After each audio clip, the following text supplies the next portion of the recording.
Now, to our Commitment 2025 coverage, voters around the country went to the polls today to cast their ballots in local elections. And while 2025 is an off-election year, there were still plenty of local elections in our area. In many cities and towns, positions like mayor, council, and other local offices were all on the ballot. And we have live team coverage tonight across the upstate as those election results are coming in. We kick off our coverage in Abbeville County, where all eyes were on the mayoral race in Calhoun Falls. This comes as the town is struggling with overwhelming debt, a lawsuit, and a SLED investigation. In the race for mayor, Councilman Vigo Lassen is the projected winner with about 51% of the vote over fellow council members Wayne Postel and LaShawn Tutt. Back in September, current Mayor Tarico Holland said he would be running as a write-in. Two people would be elected to Calhoun Falls Town Council. Jeremy Manning and Amy Balgata are the projected winners. Current Mayor Tarico Holland also said he would be a write-in for one of the council seats. Our Maya Payton joins us live now in Abbeville County with more details. Maya. Yes, Nigel and Sydney Lassen taking that projected winner spot. You know, since February, he's been very vocal about the many issues coming out of Calhoun Falls. And trust me, there are many. Let's start with the SLED investigation. As many may know, the SLED is currently investigating after a state-ordered audit flagged Calhoun Falls as having a high risk for fraud under Mayor Tarico Holland's tenure. The town is also facing a $400,000 lawsuit from its water supplier, Abbeville City.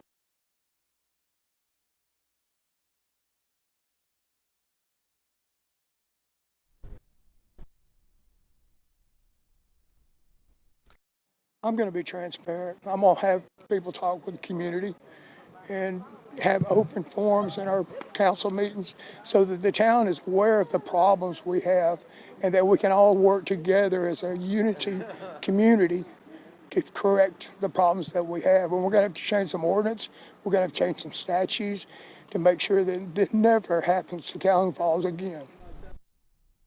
And many in Calhoun Falls, of course, wondering how the new leadership will impact the ongoing issues. We will keep you updated as we work to learn more. Meanwhile, in Greenville, voters cast their ballots for seats on city council. Yeah, 4 races are on the ballot with 2 of the races uncontested. For Greenville City Council District at Large, Democrat Tina Belge is the projected winner with about 59% of the vote over Republican Matt Alexander, who conceded the race. With 100% of Greenville City Council District 2 reporting, Democrat incumbent Lillian Brock Fleming wins re-election with 62% over Republican challenger Mike Kilgore. Our Nate Stanley joins us live down Greenville with more from tonight's projected winners. Nate. Well, Tina Belge was surrounded by friends and family to celebrate the win tonight. Now she says she is ready to get to work for the people of Greenville. Belge says that shortly before 9 p.m. she received a call from her opponent, Matt Alexander, conceding that race. He confirmed that to me shortly thereafter. Belge is a former city planner that ran on making the city accessible. We asked her about her plans once she's in office. The priorities for my campaign were the same priorities that came out of the Greenville 2040 plan.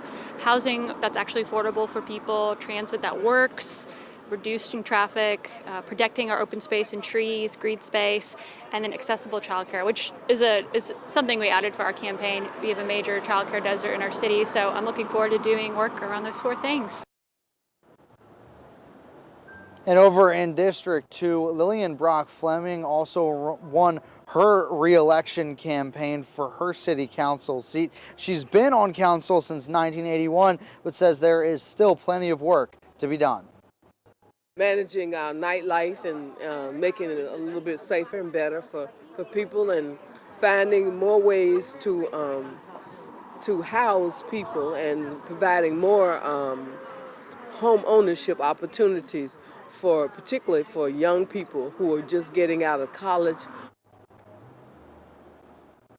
And a reminder that in District 4, Will Brasington ran that election unopposed tonight. We will provide you any information, any new details as they become available. Reporting in Greenville, Nate Stanley, WIFF News 4. Nate, thank you. Voters cast their ballots tonight in the Republican runoff for South Carolina House District 21. This special election was called after State Representative Bobby Cox resigned in August. And with 100% reporting for the State House Republican runoff for District 21, Diane Mitchell is the projected winner over Steve Nail with just over 50% of the vote. A very close race. Ray Reyna is live tonight in Greenville County at McAllister Square. And Ray, with more than 3,000 votes cast, this race is likely heading to a recount.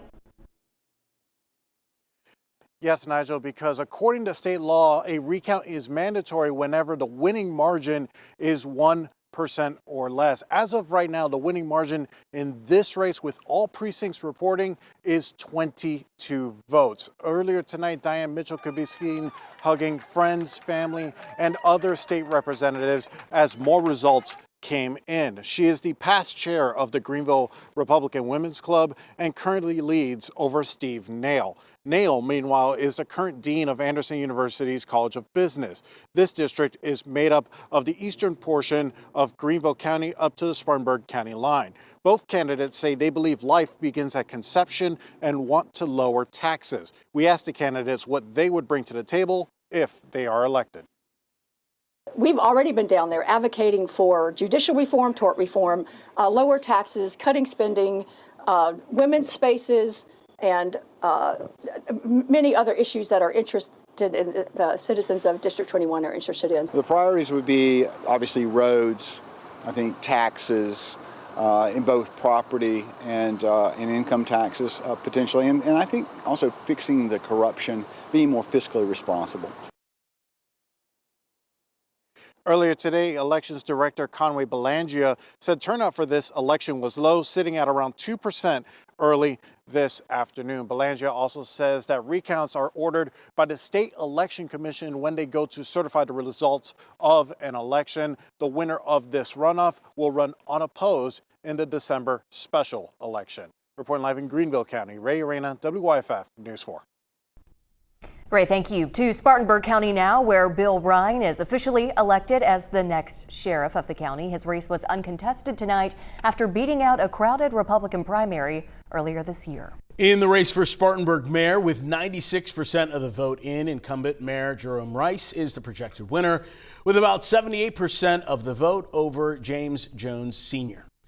Anderson County voters cast their ballots on a capital project sales tax. And you may remember voters rejected it last election. Rashad Williams joins us now with those results. Rashad. Well, it seems like the voters there haven't really changed their minds because once again the referendum was voted down. I want to give you a look at the results where you can see almost 80% of voters in Anderson County that showed up to the polls voted no. And here, just over 21% there voted yes on that. Anderson County officials have said in recent months, if passed, the money generated would have gone towards fixing the county's roads, bridges, and other transportation-related enhancements.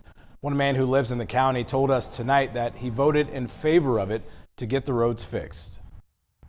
I think infrastructure is really important, and all you have to do is drive around Anderson County and just see so many of the roads crumbling. At this point, time will tell if the referendum gets repackaged and reintroduced on a ballot in the near future.